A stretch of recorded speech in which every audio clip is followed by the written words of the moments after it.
Hello guys, कैसे हो आप सब। तो भाई आज का व्लॉग होने वाला है बिल्कुल एक नंबर सेक्सी, इंफॉर्मेटिव प्लस बिल्कुल अमेजिंग, क्योंकि ये बाइक से रिलेटेड नहीं है, ये है मेरी गाड़ी से रिलेटेड। जहाँ से ये मॉडिफिकेशन का कीड़ा, मॉडिफिकेशन की चुलियाँ, कुछ भी कह लो, जहाँ से शुरू हुआ था। तो भाई प्रेजेंटिंग यू दिस i20, जो कि भाई आती तो अराउंड 12 लाख की है, पर भाई मेरे लिए 20 लाख की है। मेरे लिए नहीं, मतलब मुझे कॉस्टिंग ही इसकी 20 लाख की पड़ी। अब आप पूछोगे कैसे, तो भाई वीडियो में बने रहना एंड तक, तो स्टे ट्यून टिल देन।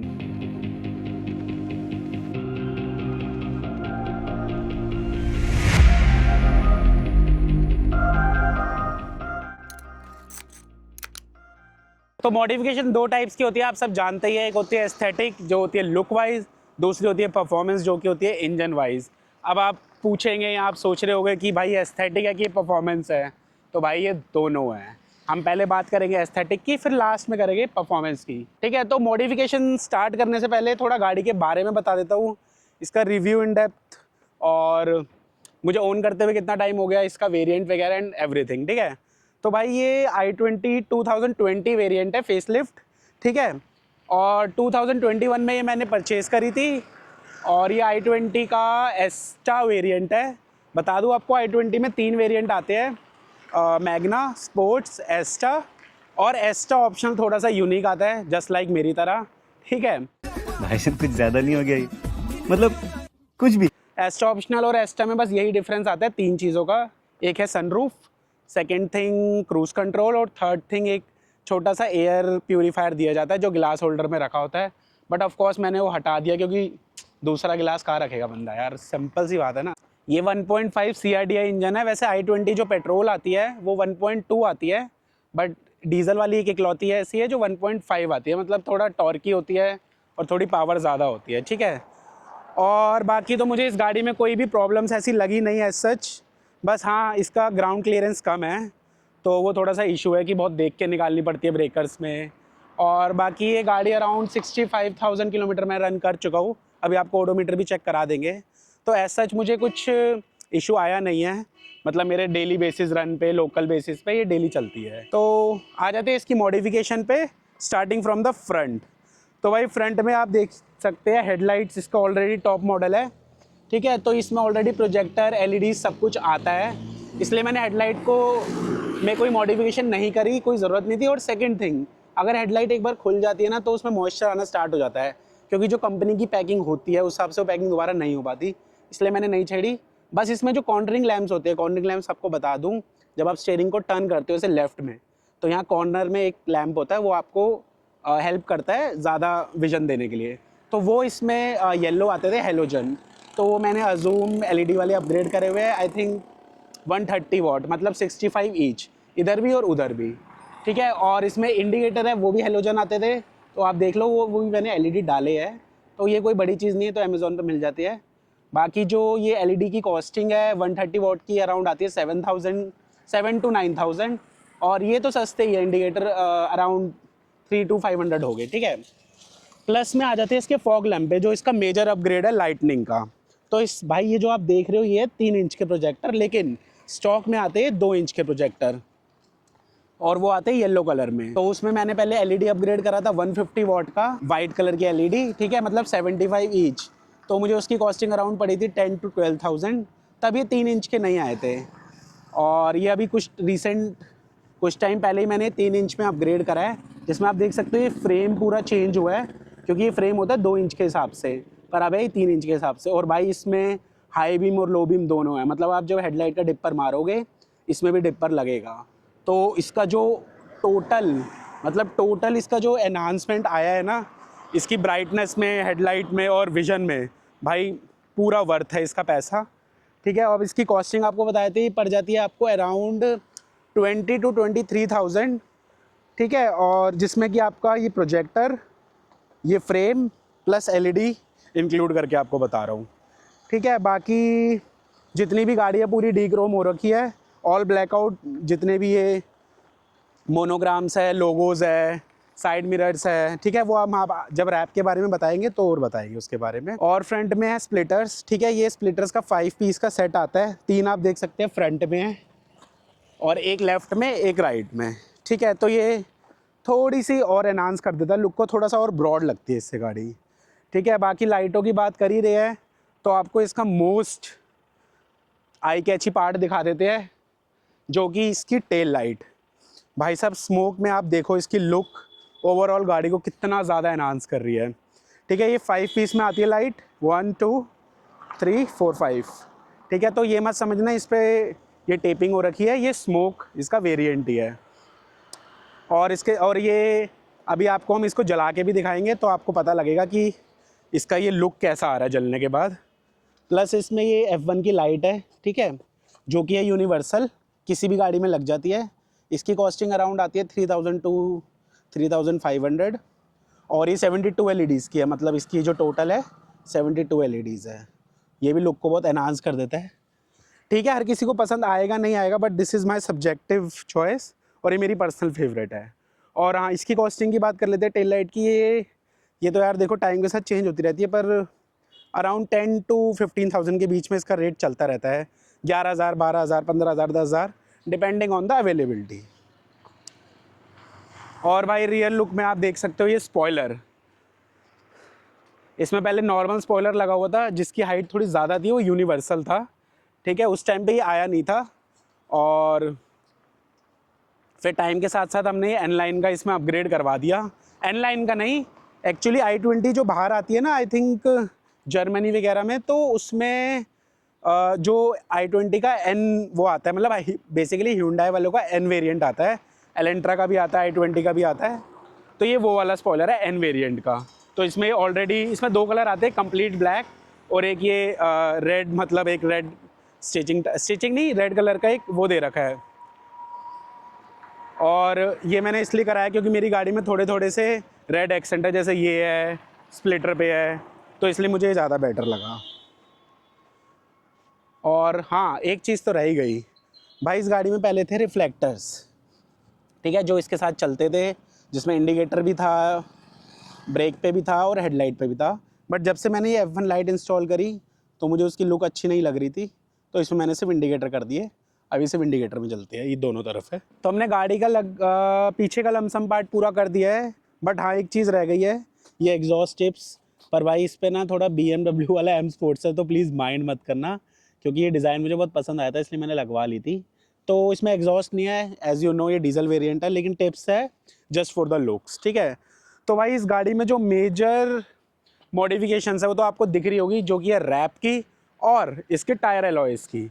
तो हम पहले बात करेंगे टायर एलॉयज़ के बारे में। इसमें जो स्टॉक साइज़ आता है टायर का वो आता है 16 इंच, ठीक है, पर इसमें मैंने डाल रखे 17 इंच योकोहामा के अर्थ1, ठीक है।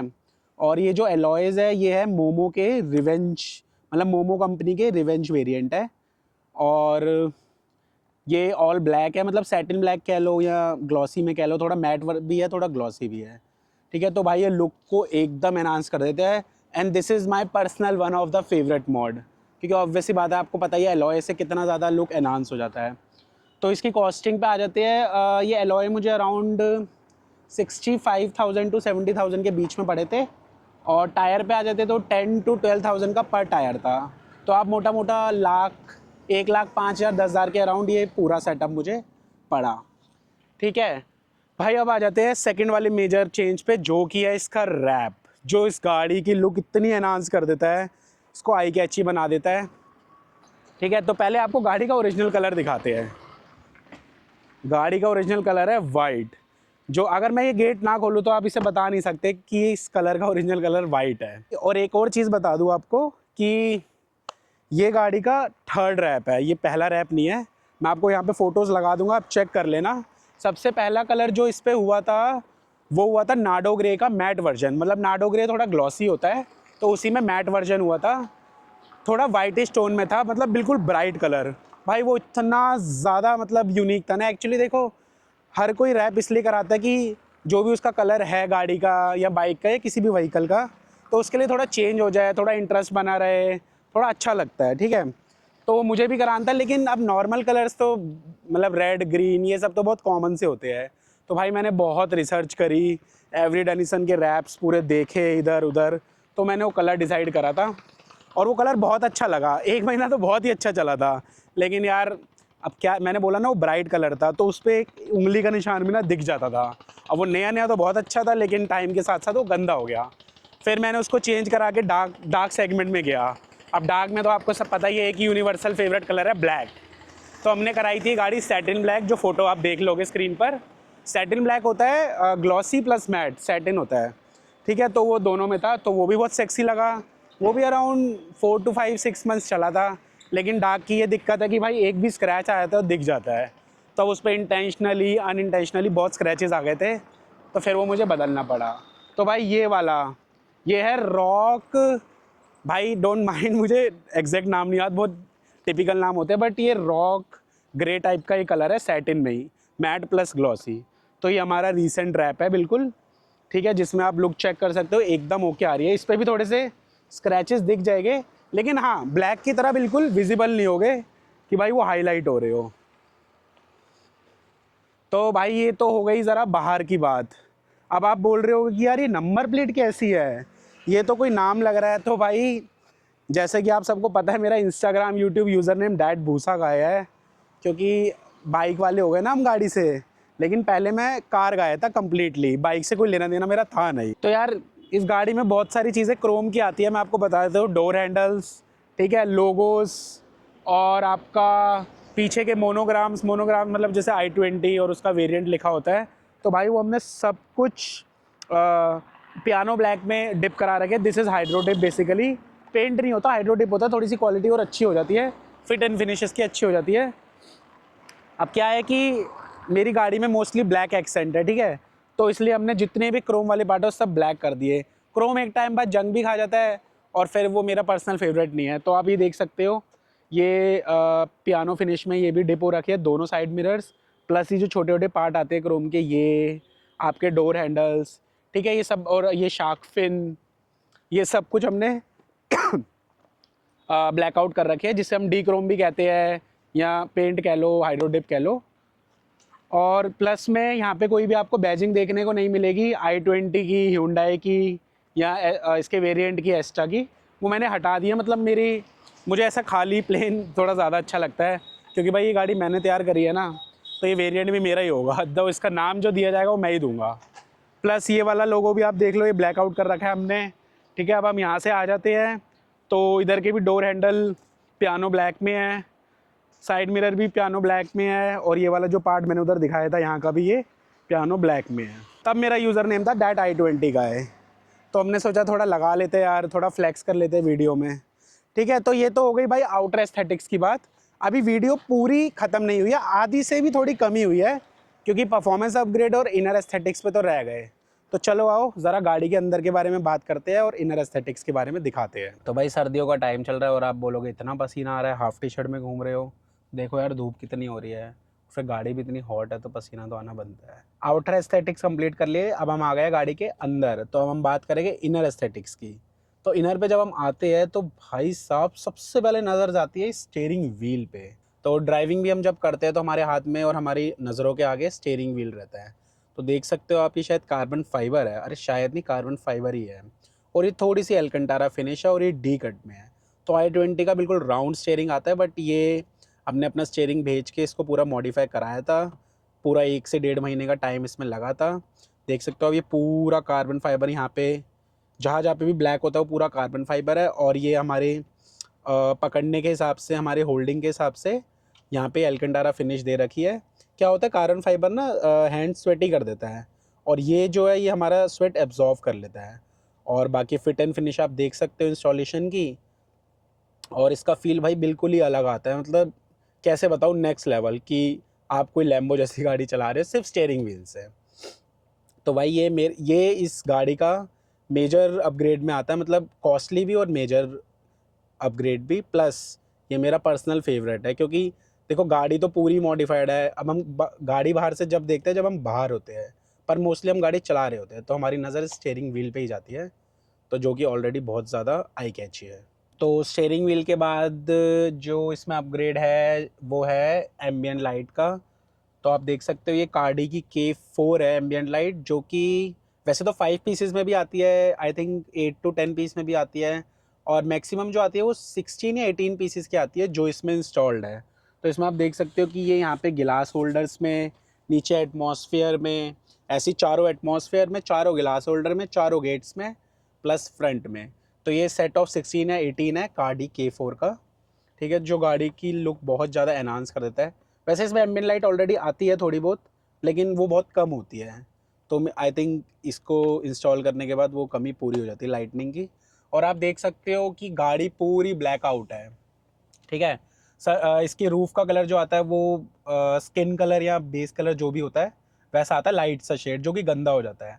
और मेरा पर्सनल फेवरेट ब्लैक कलर है ऑलरेडी, तो हमने रूफ़ जो है पूरी वेलवेट का ये कपड़ा होता है, ये पूरा इस पर इंस्टॉल हो रखा है। आप इसकी फिट एंड फिनिश चेक कर सकते हो, ठीक है। इसके साथ साथ हमने इसके 1 2 3 4 6 पिलर्स भी ब्लैक करा रखे हैं।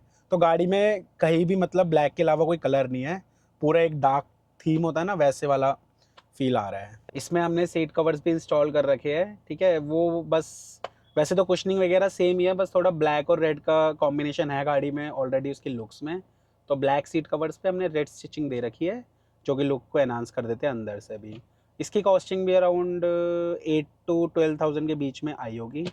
बाकी इसमें 5D मैट्स है, जिसकी कॉस्टिंग अराउंड 4 to 6,000 आती होगी आई थिंक, मुझे याद नहीं है, बहुत टाइम हो गया है, बट हाँ इसी के बीच में होगी, ठीक है। और अब हम बात कर लेते हैं स्टीयरिंग व्हील की कॉस्टिंग की, जो कि भाई मोटा खर्चा है। तो इसकी कॉस्टिंग मुझे आई थी अराउंड 35 to 40,000, जिसमें शिपिंग इंक्लूड थी। और इसमें आपको बता दूँ एक चीज़ और आती है, एक वेरिएंट और आता है स्टीयरिंग का, जिसमें यहाँ पे रेव लाइट्स होती है।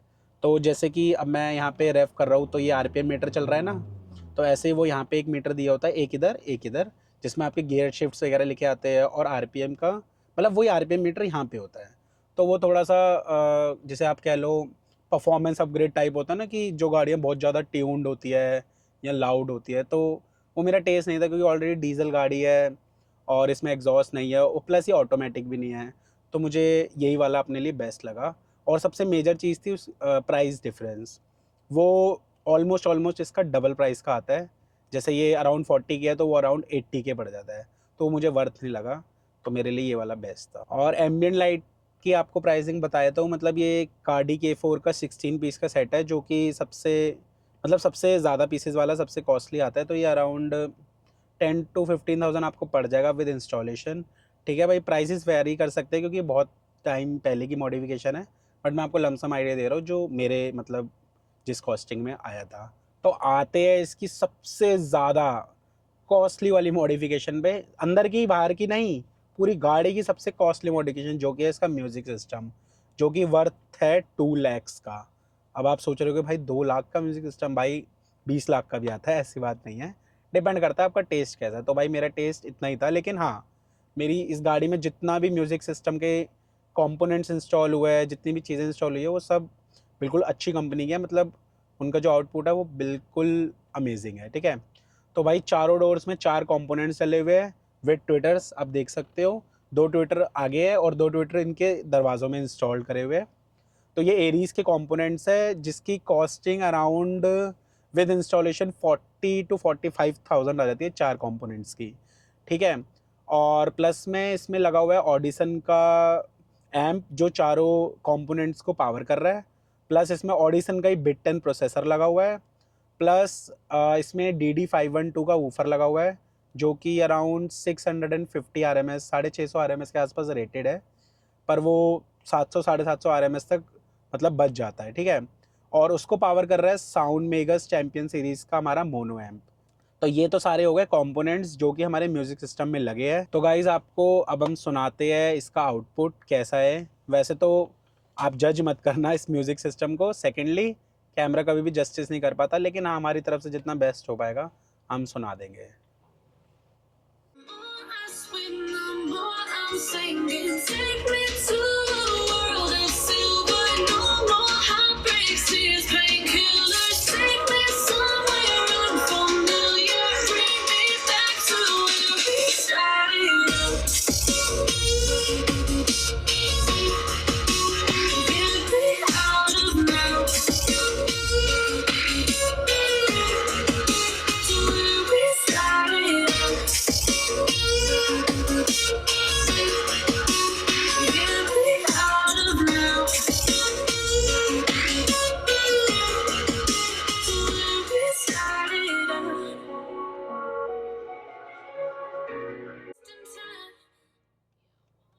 भाई तो कैसा लगा ऑडियो का आउटपुट कमेंट करके बता देना भाई। वैसे तो मुझे पता है पसंद आया ही होगा।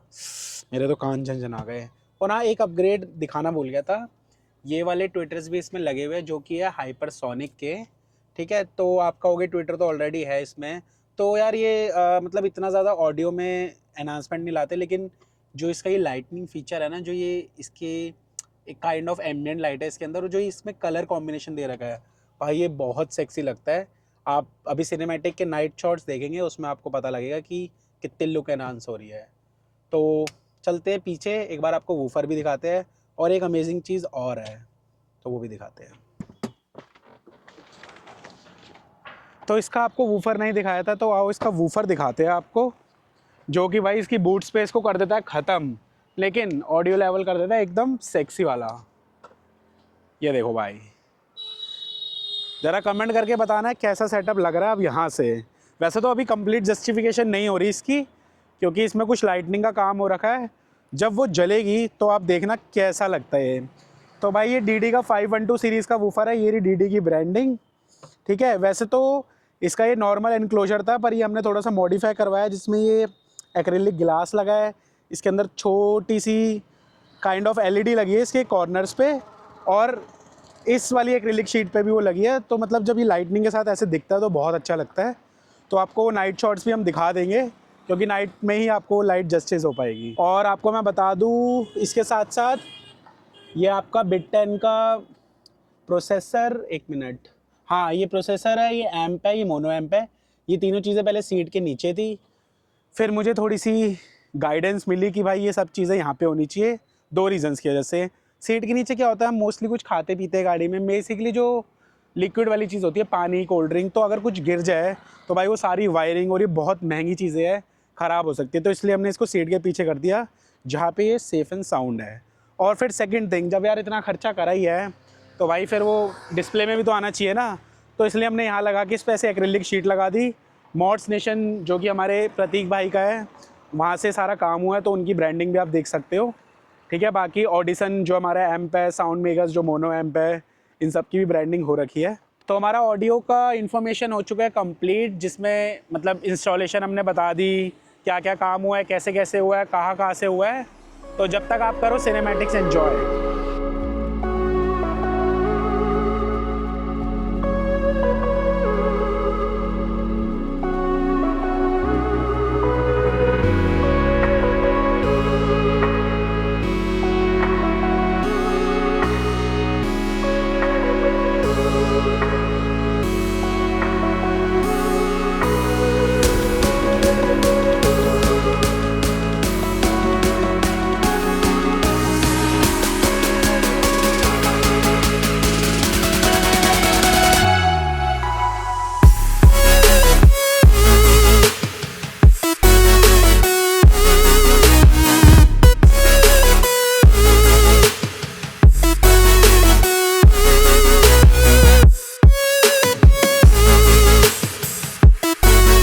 एस्थेटिक वाला पार्ट हमारा कंप्लीट हो गया है, मतलब आउटर एस्थेटिक्स, इनर एस्थेटिक्स।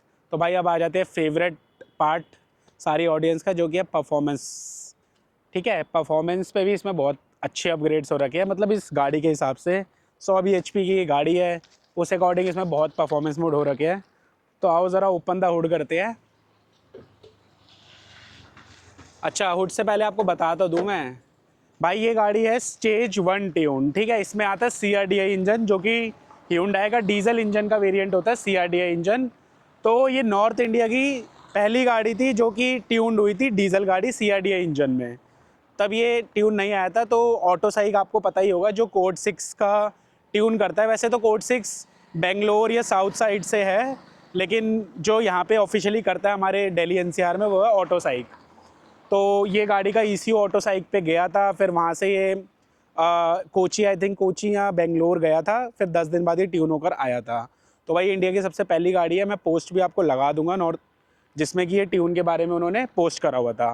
तो मैं आपको इसके पावर फिगर्स के बारे में बता देता हूँ। ये 1.5 CRDI स्टॉक BHP आती है 99, और इसकी आफ्टर स्टेज 1 अराउंड 135 के अराउंड इसकी BHP हो गई है।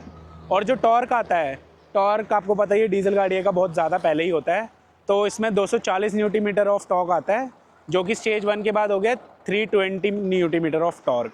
मतलब लमसम आपको बता रहा हूँ, ये कोई डायनो रन नहीं है, लेकिन ये फिगर्स है इसके, आप लमसम में रहा। इसके साथ साथ अब जब आप स्टेज 1 कर रहे हो तो ऑब्वियसली इसका स्टॉक एयर फिल्टर तो नहीं होगा। तो स्टॉक एयर फिल्टर आपने देखा होगा, यहाँ पे एक बॉक्स आता है जो कि स्टॉक होता है पूरा, ठीक है।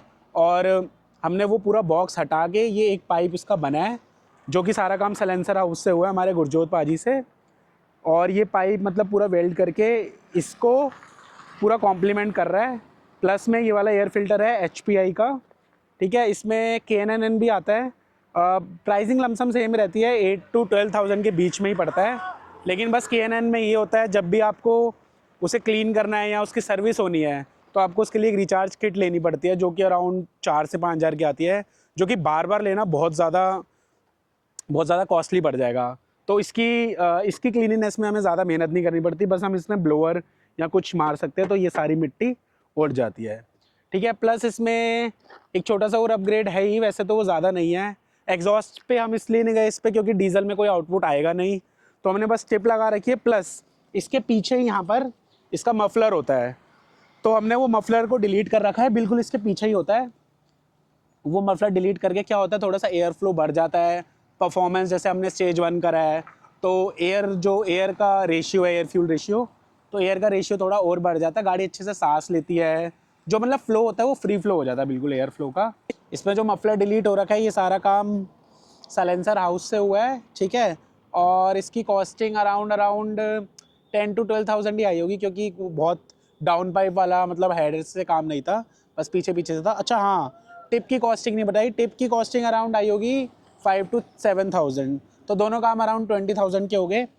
और स्टेज 1 का भाई, स्टेज 1 की कॉस्टिंग इसकी आई थी, जिसमें मेरा ECU शिप होकर गया था, तो शिपिंग के चार्जेस इंक्लूड करके अराउंड 35 to 40,000 आ गई होगी। तो भाई ये थे इनके परफॉर्मेंस अपग्रेड। तो गाइस कमेंट करके बता देना आपका फेवरेट मॉडिफिकेशन इस i20 में क्या था, और हाँ ये भी बता देना आपको वीडियो कैसा लगा। बाकी आपको रिचुअल तो पता ही है, like share comment and subscribe. और हाँ, अगर भूसा पे, हमारी अपनी प्यारी भूसा पे आपको सेम डिटेल्ड वीडियो मॉडिफिकेशन के ऊपर चाहिए तो भाई वो भी कमेंट कर देना। वो तो बिल्कुल तहलके वाला वीडियो होगा, लेकिन कमेंट चाहिए उसके बाद ही मिलेगा। Till then bye bye.